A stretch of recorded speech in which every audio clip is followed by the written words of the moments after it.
Ya, terima kasih CGP Angkatan 9, mantap. Ini konsep pembelajaran berdiferensiasi. Jadi konsepnya berdiferensiasi adalah pembelajaran yang menyentuh kebutuhan murid. Konsepnya di situ, sintesisnya di situ, bahwa pembelajaran harus menyentuh kebutuhan murid. Strateginya seperti apa? Ada banyak strategi yang digunakan untuk menyentuh kebutuhan belajar murid. Nah, yang paling pertama adalah pemenuhan identifikasi kebutuhan murid. Nah, identifikasi ini bisa melalui minat, bisa melalui kesiapan belajar, dan juga profil belajarnya seperti apa. Dari situ kita ciptakan strategi pembelajaran berdiferensiasi, bisa berupa konten, bisa berupa proses, dan juga bisa berupa hasil. Nah, disinilah 3 proses tadi itu yang bisa menyentuh kebutuhan belajar siswa. Mengenai sintesis dari pembelajaran berdiferensiasi itu bagaimana, Bu? Pembelajaran berdiferensiasi itu pembelajaran di kelas untuk memenuhi kebutuhan murid berdasarkan gaya belajar. Misalkan gaya belajar itu ada minat belajarnya, kesiapan belajar sama profil belajar itu. Terus strategi-strategi yang kita bisa pakai di dalam kelas untuk memenuhi kebutuhan itu, kita bisa pakai konten, proses, dan produk. Oke, terima kasih. Atau kesimpulan dari semua pembelajaran berdiferensiasi. Silakan, Bapak. Ya, kegiatan berdiferensiasi itu adalah bagaimana memberikan sesuatu yang menyenangkan bagi anak-anak. Kemudian bagaimana kita juga melakukannya secara berjenjang, menyediakan pertanyaan pemandu, membuat agenda, lalu memvariasikan apa waktu yang kita harus optimalkan untuk pembelajaran. Kemudian kita juga bagaimana mampu mengembangkan kegiatan bersifatnya bervariasi. Kemudian menggunakan kegiatan-kegiatan yang fleksibel. Untuk anak-anak, intinya adalah anak-anak, kebutuhan anak-anak itu bisa mereka senang dalam sebuah pembelajaran. Kalau strateginya bagaimana, Pak? Ya, strateginya adalah kita membuat sebuah langkah-langkah pembelajaran yang menyenangkan. Yang menyenangkan. Dengan proses pembelajaran menyediakan media, menyediakan kebutuhan sesuai dengan kebutuhan siswa. Itu aja, Pak ya. Ya, makasih. Siap, nanti tambahin lagi, Pak. Yang pucuk ini kira-kira apa, Bu, sintesa kesimpulan dari pembelajaran berdiferensiasi, Bu? Ya, terutama konsep, kebutuhan, sama yang terakhir adalah strateginya apa saja?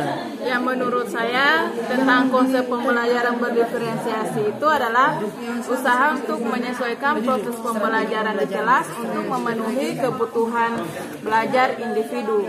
Nah, untuk memenuhi kebutuhan belajar individu itu pasti memerlukan strategi atau identifikasi kebutuhan. Nah, identifikasi kebutuhannya maksud di sini dilihat dari kesiapan murid, profil belajar murid dengan minat belajar murid. Nah, untuk memenuhi identifikasi kebutuhan tersebut, maka dilakukan strategi pembelajaran. Nah, strategi pembelajaran dilakukan di sini ada 3. Yang pertama berupa produk, kemudian konten, dengan proses. Terima kasih. Siap, terima kasih, Bu. Pembelajaran diferensiasi, sintesanya kesimpulannya bagaimana, Bu? Oke, menurut saya pembelajaran diferensiasi adalah usaha untuk memenuhi kebutuhan dari anak-anak murid kita.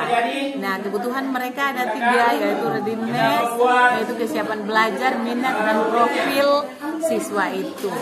Adapun cara untuk memenuhinya, kita gunakan 3 strategi, yaitu diferensiasi konten, proses, dan produk. Kalau diferensiasi konten itu menyangkut materi apa yang kita siapkan. Kemudian untuk prosesnya itu bagaimana cara kita menjalankan kegiatan pembelajaran di dalam kelas, dan yang diferensiasi produk adalah hasil yang dihasilkan dari kegiatan pembelajaran itu. Nah, demikian. Terima kasih CGP, kita sintesa untuk pembelajaran diferensiasi dengan kelompok model audio. Ya. Jadi kalau menurut Pak Aksan semua hasil dari sintesa kita semuanya, konsepnya itu di pembelajaran diferensiasi seperti apa? Terima kasih, Pak. Menurut saya, Ya. pembelajaran berdiferensiasi adalah pembelajaran yang disesuaikan Kebutuhan murid. ya. Tentunya kebutuhan murid ini tidak lepas dari tujuan pembelajaran yang dicapai. Pembelajaran berdiferensiasi bisa didapatkan berdasarkan kesiapan belajar, minat murid, profil belajar murid. Nah, untuk mencapai semua itu, maka perlu strategi tujuan pembelajaran yang diperlukan berupa proses. Sudah jelas ya mau dilakukan. Semuanya dari ini bisa diambil menggunakan definisi konten, atau proses, atau produk, tergantung dari kesadaran kita. Ini ada pertanyaan pemantik yang bagus ini. Ada 3 strategi tadi. Konten, proses, sama produk. Apakah ketiga ini harus dilakukan semua atau salah satu menurut Pak Arif?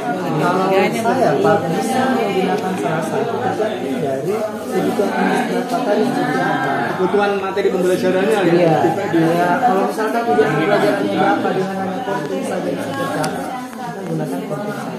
Tapi kalau Bapak bisa dengan proses saja. Tapi kalau melalui semuanya Bapak mau gabungkan, itu juga bisa. Nanti kita melihat yang efektif dan efisien apa yang perlu digunakan salah satu. Iya. Bisa Rancangan kita tentu akan tidak sama dengan harapan kita adalah karena kita sudah melakukan asesmen, kita sudah mengetahui kondisi yang apa yang ada dalam kelas, siswa kita, murid-murid dan apapun itu, harapannya kita yang kita rancang itu bisa berjalan dengan lancar. Tetapi tidak menutup kemungkinan apa yang terjadi dalam kelas kita itu akan berubah dari yang dirancang. Tapi intinya Bapak sudah mengetahui bahwa akan mau konten seperti apa, prosesnya apa, produk. Artinya strategi ini dinamis, artinya bisa berubah seketika di kelas. Artinya ketika kita diferensiasi konten, tiba-tiba siswanya pemalas semua, sudah tidak apa-apa kita lari ke kadang bisa tidak tahu medan seperti ya. siap. Jadi artinya ini memberikan keleluasan guru untuk mengaplikasikan hal tersebut. Iya, intinya bahwa diferensiasi ini dirancang itu kebutuhan murid kan Pak? Iya. Ya, jadi Bapak tinggal sesuaikan dengan kebutuhan murid. Luar biasa Pak.